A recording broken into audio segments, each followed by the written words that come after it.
Live from the slightly twisted deck bar, it's the Poojie Podcast with Justin Lemie. The Poojie Podcast is proudly sponsored by Cimarron Golf Club, located in Jacksonville, Florida, off County Road 210, just west of St. John's Parkway. What is going on, Pooj crew? It is Monday, June 15th, and we are sitting here at lunchtime, which means it is time for another sports update. We do have an interview coming up in a little bit, and Poojie Parlay following that after a fun weekend in sports. But first, want to talk a little bit of baseball. These owners and these players, they cannot seem to come to an agreement on getting this season played, and as the days go by, the likelihood of a season seems slimmer and slimmer, while these other sports seem to be able to get their act together and get games scheduled. Baseball seems to be stalled at the salary portion of their agreement, and the players are trying to push to get 100% of their prorated salaries, but the owners are not wanting to give that much. Obviously, they are going to be losing a lot of revenue, not opening up the gates. So can you blame the owners? I'm not too sure, but if they're not making as much money on these games, should the players feel, guaranteed their 100% salary? It's a difficult situation to be sitting in, but I hope that we can get back to baseball soon, or else we're going to be looking at April 2021 for the start date of the next baseball game. We do have a guest here. We got Matt Maynard with us here on Ops, so I do want to ask Matt a question real quick. Let's get in on this. Who in MLB history has the best home run swing after that 30 for 30 last night that came out on ESPN? In your opinion, best swing in all of baseball? Oh, it's got to be Ken Griffey Jr. I know they didn't mention him mostly, but as you see when they were showing the stats between McGuire and Sosa during that race, you can see Griffey's numbers up there. I think Griffey's got the best swing in the history of baseball and mankind. You hear that? Ken Griffey Jr., best swing in baseball. Never got to the home run lead, of course. Obviously, that's held by Barry Bonds, and that steroid era in baseball was a lot of fun to watch. No matter what side of the fence you're on, it was a lot of fun to watch those long balls. But again, we won't be watching those for quite some time unless these players and these owners can come to an agreement to get the game played. Obviously, we're not going to be looking at 160-plus games. We're going to be looking at a shortened season. But it will obviously depend on if these players and these owners can agree on something. And last we heard, the owners proposed a plan to the players. Players declined and did not counteroffer. So we're a little bit losing faith, if you will, in what will happen this baseball season. But for now, enjoy this interview I have today, and be sure to stick around for the Poojie Parlay afterward. Thanks.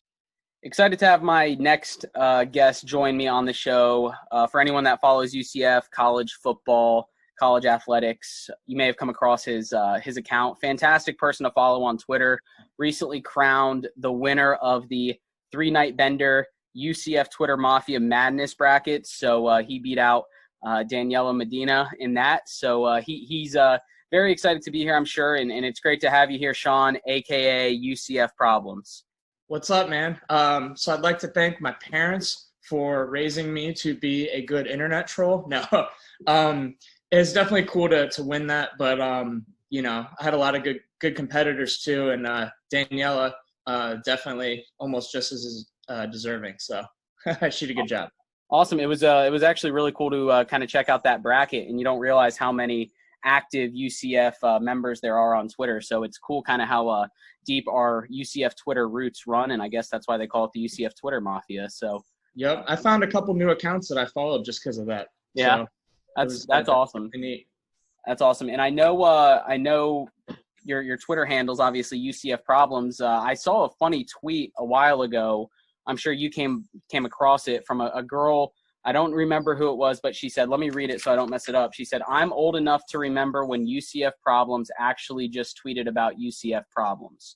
Really? And yeah, it was a really funny tweet. And that's awesome. I missed that. Who said? Give it to me after, and I'll find it. Yeah, it was a really funny tweet, and I felt like it was a good thing to bring up here because I know you were in school. You graduated 2012. So what? You were 09 to 2012 then? No, I graduated high school in 2007, and I started off in fall 2007. So I took 5.5 years actually. Did pretty well. Well, hey, I'm a little bit jealous. I would have loved to have an extra year there. So it's a. Hey man, you have the whole rest of your life to grow up and stuff like that. Why rush out of college, right?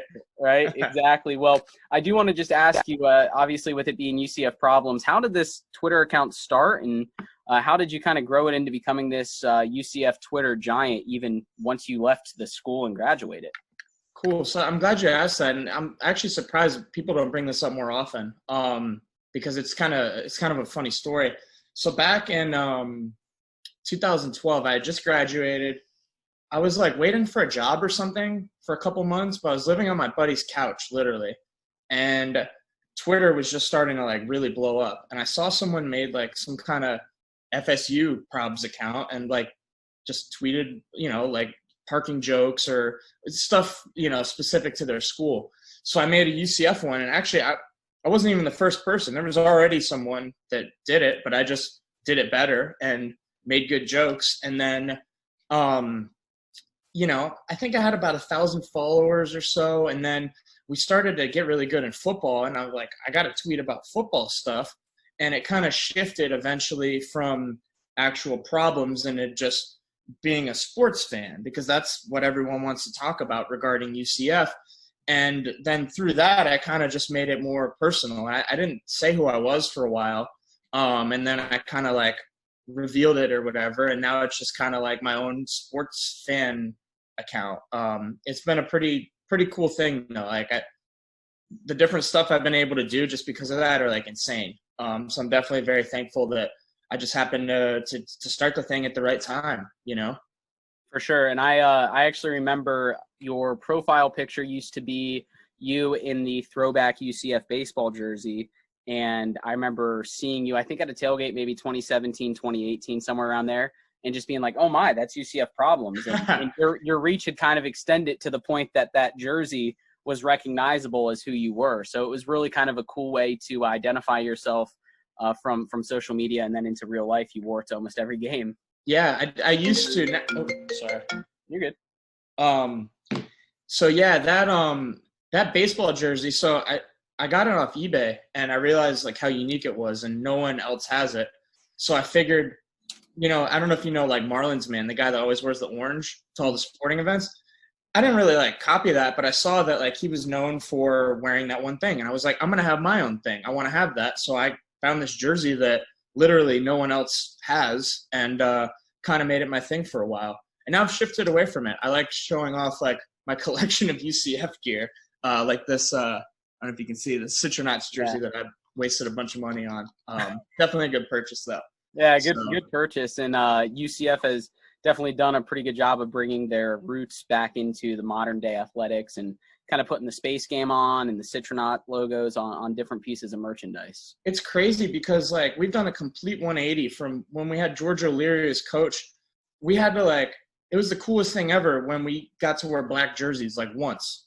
Mm-hmm. And they existed. He didn't like us wearing them. Like it was always the khaki and the white, or the white and the khaki, or the all white if like we really wanted to go all out. And from like a marketing and branding standpoint, it's been so awesome to see this transition over the last few years. I kind of spearheaded by Danny White, but I mean also there's a ton of people that have contributed to building our brand to what it is today. Yeah, for sure. And the merchandise has definitely taken a 180, but so has the football team almost twice. If you think about it, it took a 180 back 2013, 2014, became pretty dominant, won the Fiesta Bowl wearing the shirt from that day. And then 2015 had a little bit of a rough year. Some people might remember it, but then kind of bounced back, and we've had a pretty nice run of 3 10-win seasons or more in a row. And just kind of leads me into my next question for you. What are your thoughts on college football as a whole, kind of how it operates, maybe the way that, there's obvious treatment towards some teams, conferences, things like that?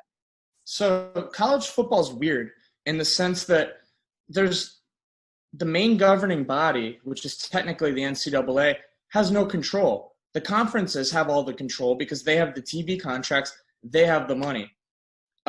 Look at every other pro sport, and I say pro sport because college football is a pro sport without the players getting paid.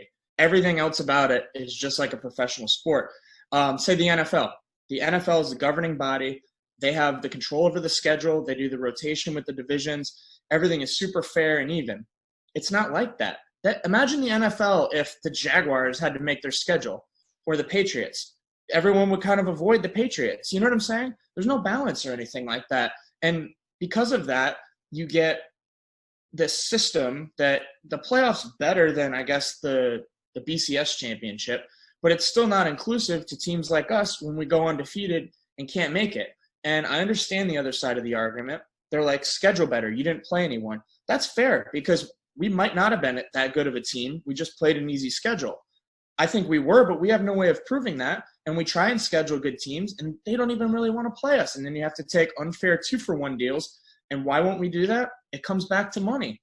In the NFL, they get a even revenue sharing. Every team gets the same amount. The NCAA, every team in each conference gets the same amount. But if you're not in a good conference, you don't get anything. So it all comes down to money, like I said. And, yeah, that's kind of why college football is so weird. And I think over time, it'll settle into some kind of better, more fair or inclusive system. But right now, it's just the oddball out of any major sport. It's crazy. Imagine going undefeated in any other sport and not making the playoffs. It's absurd. So that's kind of my thoughts on all college football, I guess. Yeah, no, and I definitely echo a lot of that. I think it's so funny how money controls the whole sport, but then it's the one thing that these players don't get, which is a whole nother conversation.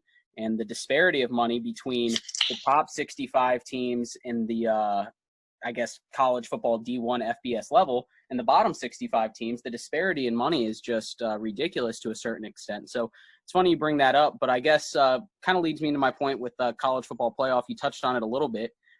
You said you like the playoff better than the BCS. I understand those committee members wanting to take into account the eye test, things like that.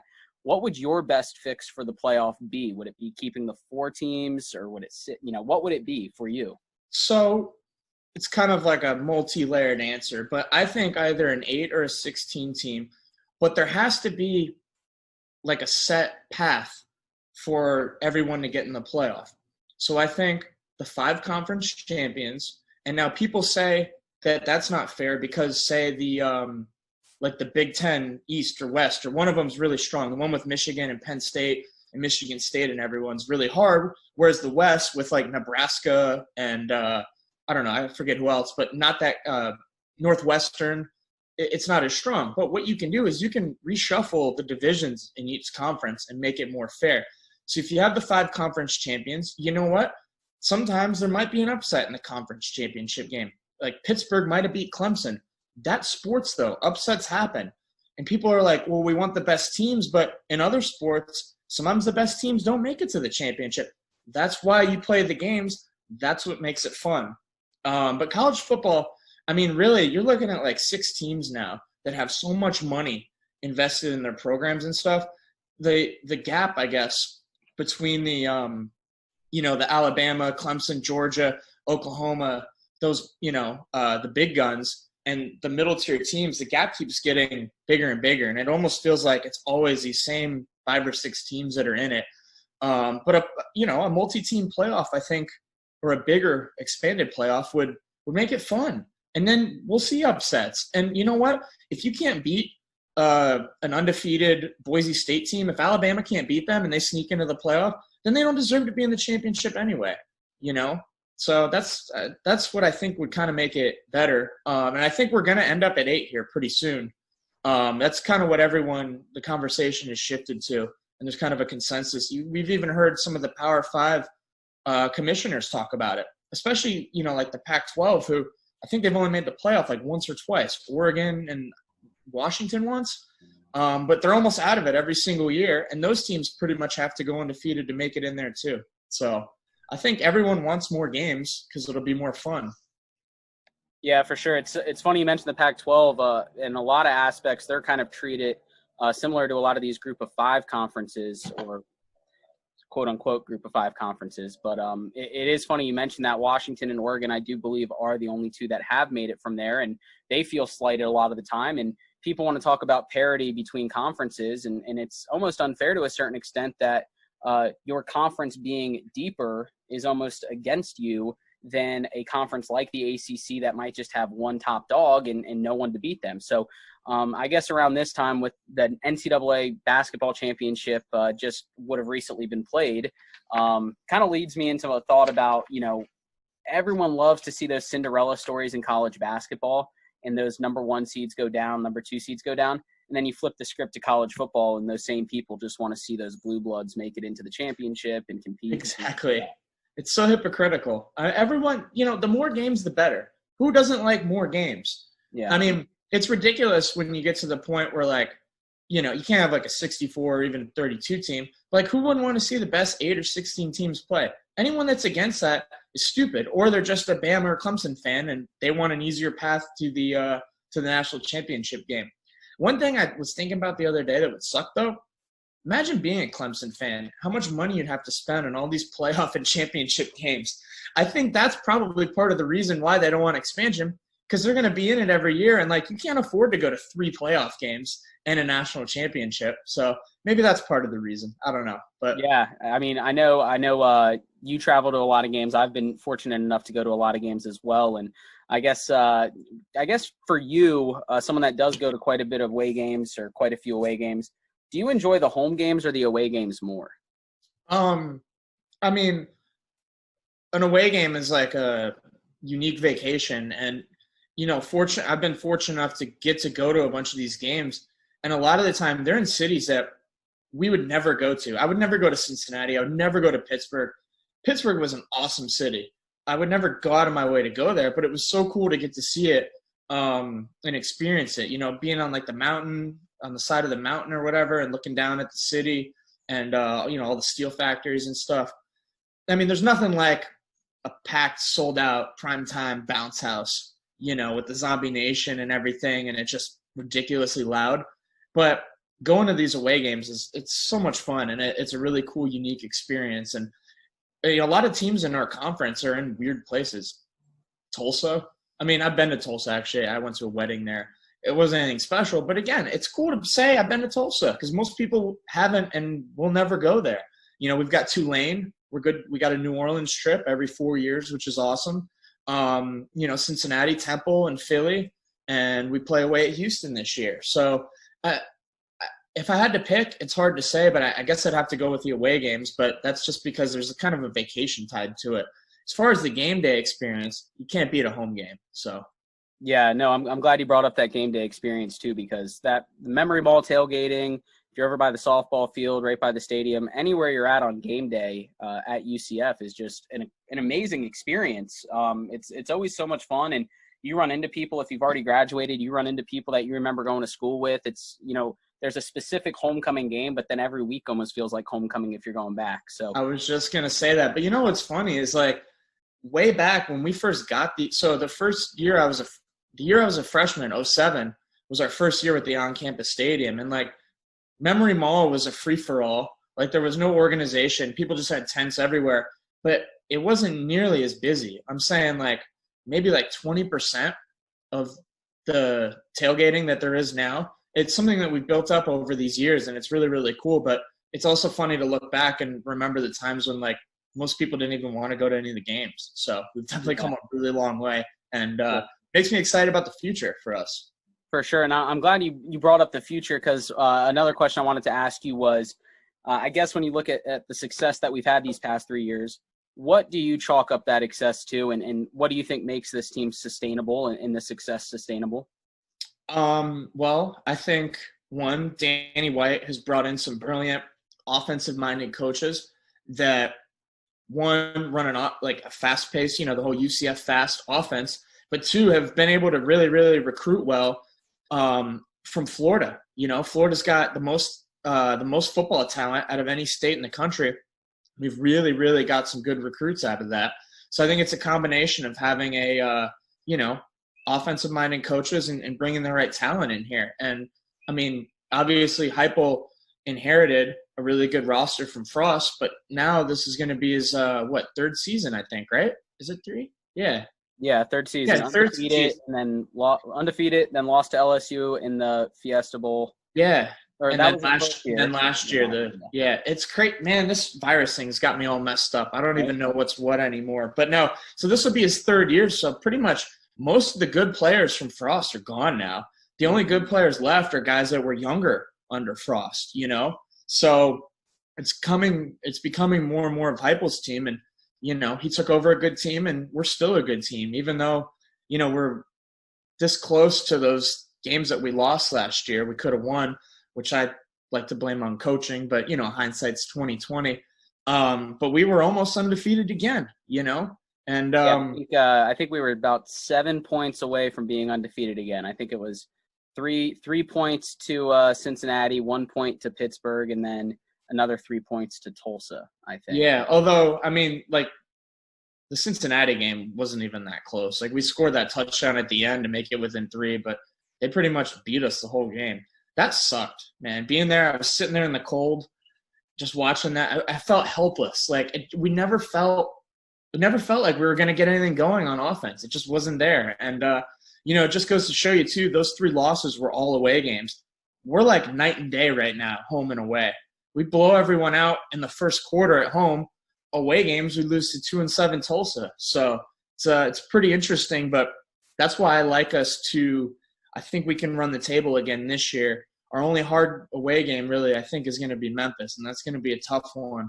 But our other hard opponent, UNC, is at home in the Bounce House, and they're a really good team, actually. They were 7-6 last year. All of their losses came from a touchdown or less, so seven or less points, all 6 losses. And they took they took Clemson down to the wire. Mm-hmm. They went for 2 and could have won the game. Sorry, client calling. Yeah. They went for 2 at the end when they scored a touchdown. They could have kicked the extra point to tie it, and instead they went for 2 and they lost. But they're a good team, and they've got a great freshman, or he's going to be a sophomore now, quarterback. Him and Dylan Gabriel are by far the best 2 sophomore quarterbacks in the nation. So. I don't know how I started talking about this, but yeah. That'll definitely be a great opening matchup that week 0 or week 1, whatever they're calling it. But in Orlando, it'll be a lot of fun. And Sam Howell, I think, is that quarterback, and Dylan Gabriel with UCF. I want to be surprised if that game hits 100 points easily, because that's going to be a shootout, and it could be a lot of fun to watch, or it will be a lot of fun to watch. But my last few questions for you, just going to kind of rattle off a few questions. Almost just top of the dome, what your thoughts are. Top 2 or 3 games that you've been to as a UCF fan. Oh, man. Okay, so Black Friday 2017, Mike Hughes kickoff return. The Peach Bowl, January 1st, 2018. Oh, yeah, right behind you. Crap, I can't pick 3 games from one season. Okay, Memphis 2018, when we came back down, I think it was 31-13 in the freezing cold rain on the road. The whole go bone, Tristan Hill and Taj McGowan, 71-yard touchdown. That was awesome. So I think I'll go with those 3. That's good. It's funny. I feel like a lot of people, a lot of people do kind of recount these past 3 years as some of the best games. And you had Memphis and back-to-back American Championship games, which have been great. And I guess dating back to 2013 in the Fiesta Bowl against Baylor, really the game that kind of put us on the map following the 2010 Liberty Bowl victory against Georgia, which was another big one for us. What would you say, 2013 Fiesta Bowl team versus 2017 Peach Bowl team? Who would you take, let's say, at the Bounce House? That's a tough question. That'd be so cool to watch. Right? I wish we could do that on Madden or something. I'd have to go with the 2013 team. I think they were just. God, I hope no one watches this. I feel like we were just a little more physical, as the Frost team was more finesse and stuff. But there was a ton of NFL talent on both those teams. I don't know. I guess I'll lean 2013, but they're both, really, really, really good teams. Some people were even on both of them. Mac Laudermilk, Kalubi Ali, I think. So there was a couple people that were on both of those teams. I have Kalubi Ali coming on here for an episode. Oh, nice. He's a ton of fun, man. Really cool guy. He'll be on here soon. And I actually reached out to Loudermilk, so I'll see if I hear back from him. But cool. But no, it's been great having you here. I definitely have to echo a lot of the things you said about college football, about UCF, and we'll definitely look forward to some more away game parties and the pregame parties. And I got one scheduled for the Georgia Tech game, so fingers crossed that we can. Nothing's gonna get disrupted in this football season, but who knows right now? That's why I'm like, just stay inside, let this thing go by. We need football on top of everything else. Obviously people's lives and safety and everything are more important, but if you're not going to do it for that, do it for football. So yeah, as soon as football season goes into jeopardy, everyone seems to kind of grasp what's actually happening. So, but UCF problems. Thanks for being here. I know you have a podcast as well, One Night Stand, with your friend Money Moose. So if you're watching this and you want to follow more UCF content, definitely go to One Night Stand podcast and check out UCF Problems on Twitter. It's at UCF_problems. Yep, you got it, man. So that first guy must have had at UCF Problems then, right? Yeah, with one word. It still exists, actually. You can look it up. They haven't tweeted since like 2011 or something. But yeah, it's pretty funny. Awesome. Well, all right, man. Thanks for being here. All right, thanks so much, man. Go Knights. All right, go Knights. Charge on. So some great stuff there. Hope you all enjoyed that interview, of course. Interviews brought to you every Monday and Thursday on every new episode of the Poojie Parlay. Always enjoy sitting down with fun, interesting guests to chat about life and sports. But now it is time for Poojie Parlay, presented by Shores Pub Mandarin. Be sure to stop by Shores Pub if you're in South Jax in the Mandarin area. A nice little pub just opened up off Losco Road by Old St. Augustine. So be sure to go check it out. Same shopping center as Little Caesars and the Shores Liquor Store right there by Wendy's. So go check it out. But I do want to get into what happened this weekend. I know last Thursday I gave you some picks on the golf tournament, which some of the picks turned out pretty well. I mean, we had Bryson DeChambeau comfortably within the top 10, which I was loving the whole week. He was at plus 275, which looked great. Also, Jordan Spieth did everything in his power to fall out of the top 10, but he remained in the top 10. He cashed in at plus 400 for that top 10 finish for him. So hope you guys had some of those picks as well. And last but not least, PGA Tour returned with a playoffs. Yeah, we're talking playoffs. The first tournament back from COVID, there was a playoff between Daniel Berger and Colin Morikawa, the young golfer out of Cal. And Morikawa choked it at the end, missed a 6-foot putt on the 18th hole that would have put him at 16 under. Missed that, stayed at 15 under. Daniel Berger birdied the 18th to go to 15 under. They go to the first hole, 17th hole on the playoff. And Morikawa again lips out, misses a 4-footer that would have sent it to the 18th hole, and Daniel Berger at 904 Burgers follow them. But Daniel Berger comes out victorious. I did have Colin Morikawa to win, live odds that I placed on Friday at plus 1,000, so it would have been a nice payout there. But he did miss, but I look forward to next week's golf tournament as well. Also, NASCAR. We had NASCAR. Sunday NASCAR. Yeah, they've been racing on Wednesdays and Sundays, and Sunday's race was out of Homestead, Miami. One of the longest races in NASCAR history. Was supposed to start at 3:30, got 5 laps in, stopped for weather, lightning delays, a true Florida weather delay. Got started again 20 laps later, stopped again. So they finally got underway right around 8 o'clock, and they finished the race last night. And long shot, Poojie Parlay special, Denny Hamlin takes home the victory, plus 1,000. So hope you guys had him in your lineups for daily fantasy. Hope you guys picked him in your sports books as well. Nice payout there. Also a top 5 from Chase Elliott, which we had a top 5 from Ryan Blaney. But someone that disappointed us, Kevin Harvick. What in the world? Kevin Harvick shredded a right back tire late in the race, so he finished in the 20s, but he was pushing.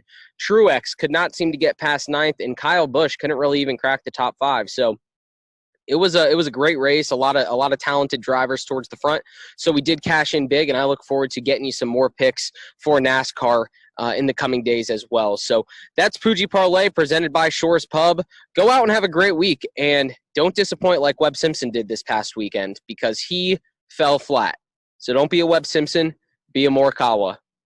Set yourself apart. Be a Denny Hamlin. Be a long shot. So thanks for tuning into the Poojie Podcast. Be sure to subscribe, of course, on all podcast streaming platforms. Check out our YouTube channel.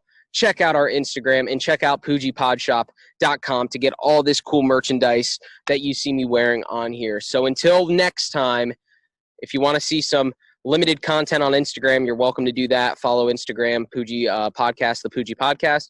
But until next Thursday, or this Thursday, thanks for tuning in.